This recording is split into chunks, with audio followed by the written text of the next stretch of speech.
Hey everybody, my name is David Foyle. I'm an attorney with Equal Justice Law Group. My team and I have over 40 years of experience practicing throughout California. If you have a lot of debt that you can't afford to repay, regardless of how you got into the current situation you're in, then this video is really for you. I'm going to talk about 5 different strategies that can be used to deal with a debt crisis and get you out of the current situation that you're in. Before I begin, though, I need to explain that the information I'm going to provide here is general. It may or may not apply to your specific situation, so you should not rely upon what I'm going to discuss here for your specific needs. You need to talk to a competent attorney to give you independent legal advice before you make any final decisions. Also, I need you to understand that by watching this video, you are not becoming my client. In order to become a client, you do need to talk to me personally so we can discuss what best fits your needs. So, into the subject. The first thing that we really need to understand about dealing with the debt problem is that there are different types of debt, and it's important that you understand what remedies or rights creditors have before you start tackling the problem of how you're going to deal with repaying debt or discharging or restructuring debt in any way. In essence, there are 2 types of creditors for the most part. They're referred to in legal terms as secured or unsecured. A secured creditor basically is one that has collateral, meaning that when you purchase something or you borrow money, the creditor obtains rights to an asset that you own, and if they are not paid based upon the terms of the contract, they can take possession of and dispose of that asset in order to get money out of it and apply it to the loan that you have. The most common types of secured debts are home mortgages, car loans. There are some credit cards that contractually are secured. It can be an equity line of credit, and there are others. But basically, the bottom line is they don't have to go to court to sue you. If you're in default on the loan, they can basically take legal steps to take the property away and go through a procedure to dispose of it. Unsecured debt, on the other hand, is different. It seems pretty straightforward based upon what I just said, but unsecured debt is the opposite. When you have unsecured debt, creditors do not have a legal claim existing against your assets at the time that you borrow the money. They can sue you if you don't pay the debt or if you go into default, but they can't just reach in and start taking stuff. And sometimes that is not as clear as it may seem for some, but people do often misunderstand that, because when creditors or collectors start calling, people do become apprehensive, thinking that they immediately are in trouble and somebody can just come to their home or place of business and start taking assets. But for an unsecured creditor to do that, in most circumstances, they have to go to court, they have to get a judgment, and once they do that, then there are legal remedies where they might be able to attach an asset and sell it. More commonly than not, they're going to do something like a wage garnishment or levy your bank account, meaning that they get a court order that goes to your banker, and the bank has to turn over bank funds to them in order to apply it to your loan. There are obviously some exceptions. For example, tax authorities and agencies may be able to attach assets without having to go through the court process, even though they may technically not be secured at the time that they do that.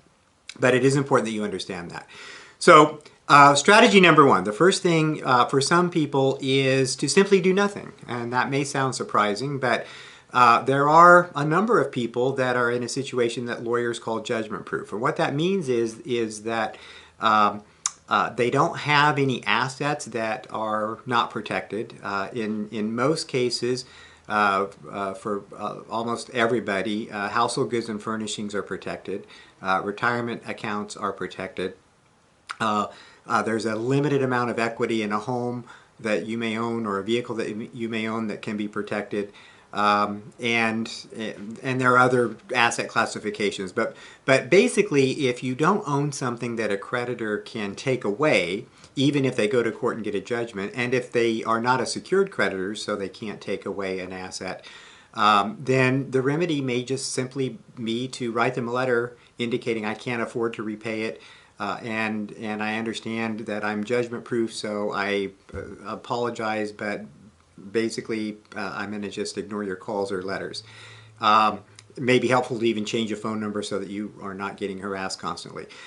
Keep in mind, for many people though, that the income that you receive is not protected, and for a lot of people not all of monies in bank accounts can be protected either. So Incomes that are protected typically are going to be things like Social Security benefits, pension benefits before they're paid. So a creditor can't go to your pension plan and levy or garnish that in advance. Once those monies do go into your account, then they may be subject to a levy after that. So if you are not getting paid via automatic deposit, or if you don't have a pension, if your income is just simply Social Security, or if you have no income, then the strategy just simply may be to do nothing. Keep in mind, however, that later down the road, if you do acquire an asset through some means, you receive a gift, you receive an inheritance, you go back to work, whatever it may be, then you may be putting yourself at risk in the future. So for some, it's not an issue. For others, you may be just kicking the can down the road. But it is a strategy that sometimes we do discuss with people as an effective tool. The next strategy is to look at your budget basically and figure out, is there a way that you can accelerate the payoff of debt. The most common way to do that most effectively is to basically start with your smallest bill, cut expenses out of your budget that are unnecessary, and it may make things a little bit tighter or make lifestyle a little leaner. Maybe some people get a second job or do something and they start paying extra on the smallest account that they have. Once that account is paid off, then basically that money, that payment money is added to the next largest debt, and so on and so forth. And if you do the math on that, I think that you'd be surprised at how quickly debt can be retired. A lot of people can actually, using that strategy, pay debt off quite quickly. But for some, it's not practical. There just simply may be nothing in the budget that is practical to cut. Or there may not be an alternative way to get increased income, and accounts may already be past due, so it doesn't work. You do pretty much have to be in a situation where you're still current on things and you're doing something to start the acceleration of payments in order for that strategy to work. And it does take a long time compared to other strategies that we'll talk about in just a few minutes. It does shorten the time on the debt, so it doesn't take as long as most people think, but it certainly is not the quickest of remedies when you're looking at it from a legal situation. Third, I want to talk about is something called debt consolidation. There are many programs available where you can consolidate debt. Sometimes they're effective, sometimes they're not. One of the drawbacks is people tend to believe that when they go through a debt consolidation program, it actually does not harm or damage their credit, which is typically not the case. In many situations, once you apply for and are approved for a debt consolidation program, it actually does not benefit your credit, and it usually harms your credit. And a lot of times creditors will suspend or substantially reduce your current credit limit, so it in effect ends up putting people in a situation where they don't have additional purchasing power that they thought they may have had by going into a repayment program through a debt consolidation company. Another problem we sometimes see with people looking at a debt consolidation program is, in order for it to really be effective, all creditors have to be a part of the program. In essence, you make one payment per month to a consolidated administrator, so to speak, and then they pay creditors based upon agreements that they make with each one. In some cases, they may reduce the interest rates. In some cases, they may reduce the principal balance. But without full cooperation from all creditors, it may not work. They do take some time typically to get established, and so it may not be particularly helpful in a situation where you need immediate relief. If you're on the edge of getting a wage garnishment, a vehicle repossessed, a home foreclosed, things like that, you may not really have the time to set that up. Other people, I'm going to look at strategy 4 that is available, something akin to a refinance. If you have good credit and you have a relatively small amount of debt, and if you have assets that are not exempt, it may make sense to look at a mechanism whereby you can refinance an asset that you already have, use cash out from the refinance, and pay off debt. The problem that we typically see with people who employ that strategy is that they may go right back into debt, thinking that the cash flow crisis is resolved, so they have more spending power. It can be really helpful for people if they're able to get a lower interest rate, improve their cash flow, maybe even try to pay off the refinanced note or loan earlier by adding additional payments or paying higher than what the minimum payment is. But if the refinance is not going to solve a cash flow problem and you're going to have to continue to borrow money going forward to make ends meet, then that's a solution that may not be effective. Fifth alternative is maybe the debt is not collectible from a legal perspective. We do see this from time to time where a client will talk to us. They have a creditor or collection agency that's contacting them. The debt may be too old to be collectible. It's beyond the statute of limitations period. Collection agents are particularly good at concealing in a way that's imaginative the facts, so that people are afraid that if they don't cooperate or pay a debt that's uncollectible, it's going to have some dire consequence. In general, under California law, contracts that are more than 4 years old from the date of a default on a note is not collectible, meaning a creditor cannot go to court and sue you and have any legal remedy. If they were to sue you, then you could typically get the case dismissed fairly simply. There would be some legal costs in doing that, but nevertheless it's something that from a long-term perspective would be worth challenging. Keep in mind, if it is a secured creditor, that doesn't necessarily mean they cannot then still proceed against collateral that you may have. If you have a mortgage or a car loan or something like that, or some other asset that has been pledged, they still may have the right to come and repossess or foreclose on that asset in order to pay it toward the debt. And then the sixth strategy I'm going to talk about is the common one, and that is bankruptcy. Most attorneys, when they talk about debt resolution, this is the one they focus on. This is the one that they really kind of pigeonhole their clients in. The reason I'm putting this video up is that I want to make sure, number one, people are aware that bankruptcy really should be a final alternative. That doesn't mean that it's not appropriate for people. In many cases, it is the best remedy, and we do recommend it on occasion when it is appropriate for a client. But there are, in addition to bankruptcy, 5 other strategies that we should be taking a look at, and you should be talking with an attorney about before you make any decisions on how you're going to handle a problem. There are many chapters of bankruptcy that individuals can choose from, 4 to be exact.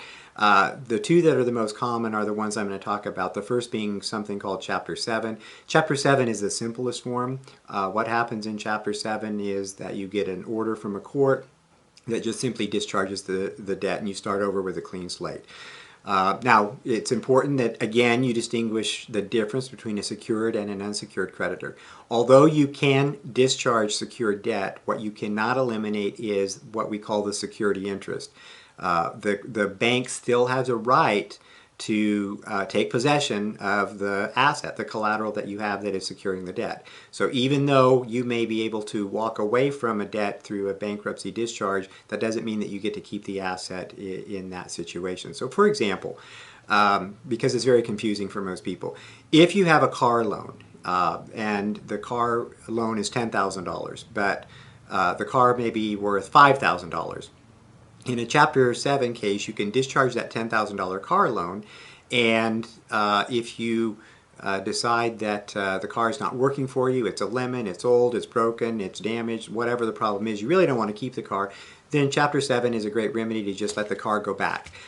If you want to keep the car, however, then generally you have to agree to repay the note on the car loan and keep the debt on the car, and that can be problematic because if you have a $10,000 loan on a $5,000 car, although your other debts may be discharged, you still may have some issue to deal with there. There is another way to deal with that car loan in bankruptcy that you can talk with an attorney about, where you can buy it out for the $5,000 value, but there's a separate procedure to deal with that, and there are limits on how that works.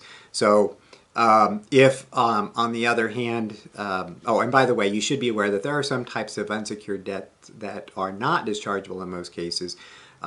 Most income taxes that are less than 3 years old are not dischargeable, or that have been assessed recently from the time that a case is filed. For most people, a student loan cannot be discharged. Criminal penalties, speeding tickets, things like that are not dischargeable. Child support and spousal support is not dischargeable. Credit card debt, in virtually all cases, is dischargeable. Medical debt, personal loans, payday advance loans, those types of things almost always are dischargeable. Creditors do have a right to object to a discharge, but they do, in most cases, pretty much have to prove that you've committed fraud in order to get an order from the judge that would indicate that the debt cannot be discharged. So it's very difficult for them to prove that, and it's a situation that just frequently does not come up. Another type of bankruptcy is called Chapter 13. This is one we talk about with clients a lot, and it is, in essence, a repayment plan where the court assigns a person to receive a payment from you, and then from that payment they pay creditors based upon a plan that is designed and approved by the court. For most people, what that plan does is it pays a house or a car or both, and usually doesn't pay other creditors. And in some cases it can, but in most cases it doesn't. It basically works on a function of your budget. How much money is coming in, and how much do you have going out, and what can you afford to pay? When somebody has reached a debt crisis point where they're really looking at some chapter of bankruptcy, typically that means that after they pay for insurance, for groceries, for utilities and things like that, the only thing that's left that they can afford is the house and the car.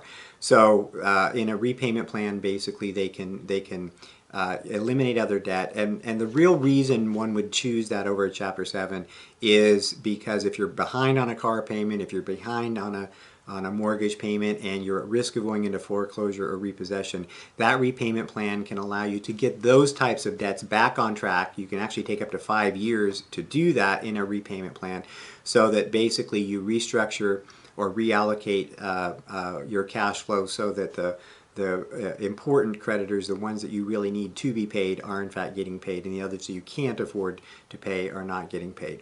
So that's really it in a nutshell. There are many nuances that we haven't talked about. I just wanted to give you a big overview of different options to take a look at. We'd be more than happy to, here at my office, to discuss with you what the options are. I'm available to personally talk with you by telephone or in person. You can reach us at 916-442-2265, or what's easier to remember is you can just check out our website at ezlawinfo.com. That's the letter E, the letter Z, lawinfo.com. We've got some information there that we hope you may find valuable, and it also covers some of the other practice areas that we take a look at. Welcome the opportunity to talk with you. My staff is very friendly, and they'd be excited to hear from you.